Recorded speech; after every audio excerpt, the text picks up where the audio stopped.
कल्पना कीजिए, अगर जो ट्रेनें सामान्यतः पटरी पर चलती हैं, वही अगर पानी के अंदर चलने लगे तो कैसा होगा? यह यात्रा कितनी रोमांचक होगी।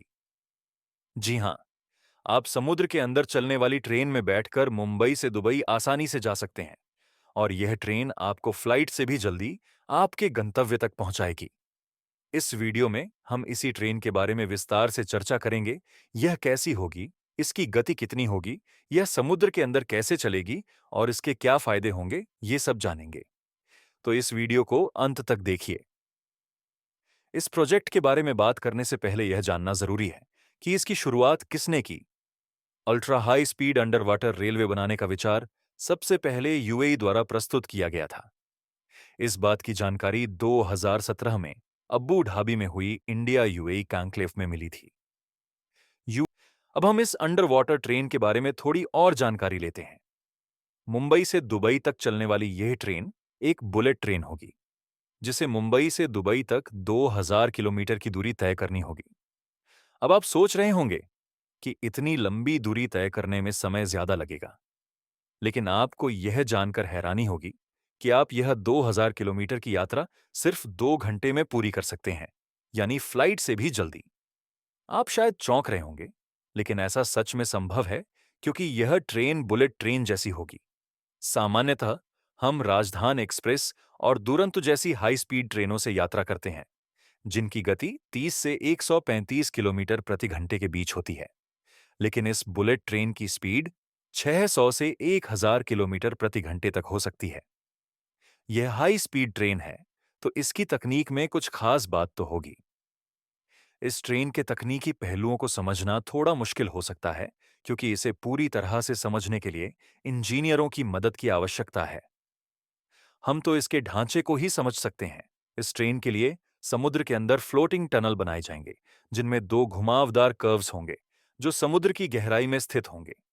इन टनल्स को पांटून से जोड़कर स्थिर किया जाएगा, जिससे ये पानी में तैर सकें। यह ट्रेन मैग्नेटिक रिपल्शन सिस्टम पर चलेगी, जिससे पहियों और ट्रैक के बीच घर्षण फ्रिक्शन नहीं होगा। इसके कारण ट्रेन की मेंटेनेंस का खर्च भी कम होगा।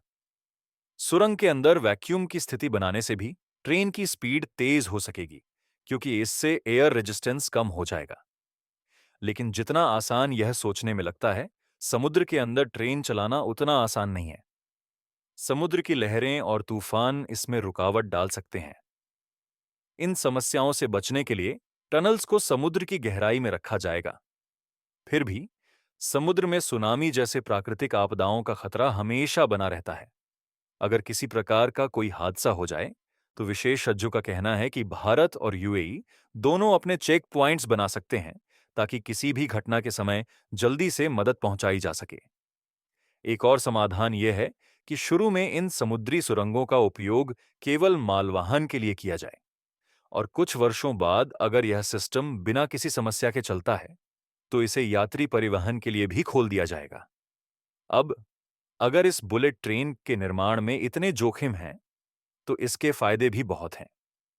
जब दो देशों के बीच कनेक्टिविटी बढ़ती है, तो इसका सबसे बड़ा फायदा व्यापार और उत्पादों के आयात निर्यात को बढ़ावा देना होता है।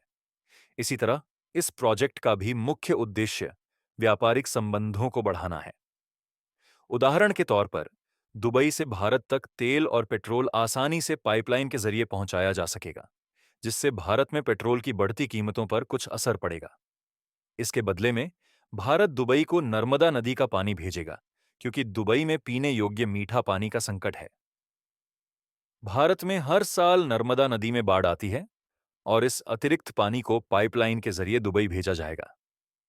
यह ट्रेन सिर्फ व्यापार के लिए नहीं, बल्कि आम लोगों के लिए भी यात्रा का एक नया और सस्ता तरीका साबित हो सकती है। लोग इस बुलेट ट्रेन से भारत से दुबई की यात्रा कर सकते हैं, और यह यात्रा बहुत ही आरामदायक होगी। साथ ही इस ट्रेन की टिकटें काफी किफायती होंगी, जिससे पर्यटन में भी वृद्धि होगी और दोनों देशों को फायदा होगा। अब एक सवाल यह उठता है कि दुबई ने इस अंडर वाटर बुलेट ट्रेन को भारत से क्यों जोड़ा है।